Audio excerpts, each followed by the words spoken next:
શ્રાવણ મહિનો આવે અને ઘેવર ના બનાવીએ એ તો આપણને ચાલે જ નહીં અને બનાવવું જ પડે. તો એકદમ રાજસ્થાની ટ્રેડિશનલ રીતે આજે આપણે ઘેવર બનાવીશું. તો એકદમ ઇઝી અને સરળ રીત છે. ઘેવર ઘણી અલગ રીતે બનાવતા હોય છે, પણ આજે આપણે ટ્રેડિશનલ રીતને ફોલો કરીશું.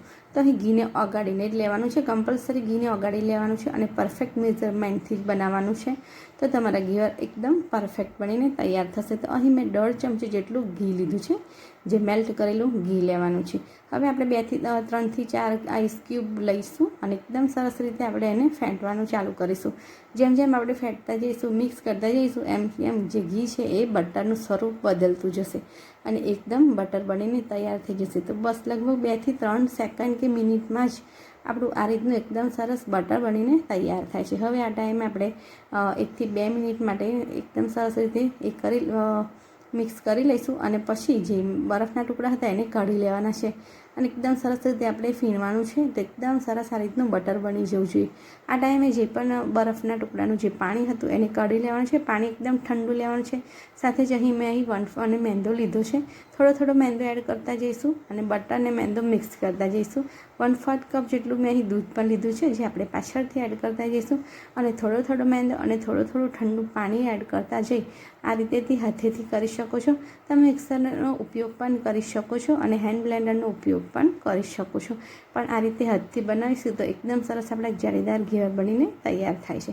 તો આ રીતે થોડો મેંદો થોડું પાણી એડ કરતા જઈશું તો એકદમ સરસ આપણું લમ્સ ફ્રી બેટર બની જશે. અને લમ્સ પડશે તો પણ ચિંતા કરવાની જરૂર નથી. આપણે પાછળથી એને થોડું ગાળી પણ લેવાના છે, જેથી કરીને જે પણ લમ્સ હોય બધા જ એકદમ સરસ મિક્સઅપ થઈ જાય. તો બસ આપણે બધો જ મેંદો એડ કરી દીધો છે, બધું પાણી જ એડ કરી દેવાનું છે. તો આ બધું જ પાણી આપણે એડ કરી દેવાનું છે. એકદમ પરફેક્ટ મેઝરમેન્ટ છે. 1 કપ પાણીની સાથે અડધો કપ મેંદો, 1.5 ચમચી ઘી અને 1/4 કપ જેટલું દૂધ છે, જે બધું જ એડ કરી અને આપણે આ રીતે મિક્સ કરી લેવાનું છે. હવે આપણે લાસ્ટમાં એને ગાળી લઈશું, જેથી કરીને જે પણ ગઠ્ઠા જેવું કે રહ્યું હોય એ બધું જ એકદમ સરસ આપણું મિક્સઅપ થઈ જાય. તો બધું સરસ મિક્સ થઈ ગયું ને એકદમ સરસ એવું ઘટ્ટ બેટર તૈયાર થઈ ગયું છે. ને ચમચી આ રીતે કોટ થાય એટલે આપણું એકદમ પરફેક્ટ બેટર છે. તો બેટર આપણે એકદમ સરસ પતલું જ બનાવવાનું છે, એકદમ રની બેટર બનાવવાનું છે. હવે અહીં મેં આ રીતની તપેલી લીધી છે. તમે કોઈ પણ મોલ્ડમાં પણ બનાવી શકો છો, પણ મારી પાસે મોલ્ડ હતું નહીં માટે મેં અહીં આ રીતનો તપેલીનો યુઝ કર્યો છે. ને આ રીતે થોડું આપણે બેટરને એડ કરતું જવાનું છે. ધ્યાન રાખવાનું છે બેટર એકદમ ચીલ્ડ જ હોવું છે, માટે આપણે જેટલું બેટર ઘેવર બનાવવાનું છે એટલું જ બેટર બહાર રાખીશું, બાકીનું બેટર આપણે ફ્રીજમાં જ મૂકી દઈશું અને જરૂર પડે એમ બાઉલમાં કાઢતા જઈશું. તો બેટર જેટલું ઠંડુ હશે એ પ્રમાણે આપણું ઘેવર સરસ બનશે, જાડી એકદમ સરસ આવશે અને એકદમ સરસ ઘેવર બનીને તૈયાર થઈ જશે. તો આ રીતે ધીરે આપણે ચમચો ઊંચો રાખી અને બેટરને નીચે પોર કરવાનું છે, જેથી કરીને એકદમ સરસ જાડી પડે અને એકદમ સરસ એવું આપણું ઘેવર બનીને તૈયાર થઈ જાય. હવે ધારેથી આપણે ઘેવરને છૂટું પાડી લેવાનું છે. તો છે ને એકદમ સરસ આપણું ઘેવર બનીને તૈયાર થઈ ગયું છે. તો આ રીતે આપણે બધા જ ઘેવરને બનાવી લઈશું. તો અહીં મારા 3 ઘેવર બનીને તૈયાર થયા હતા.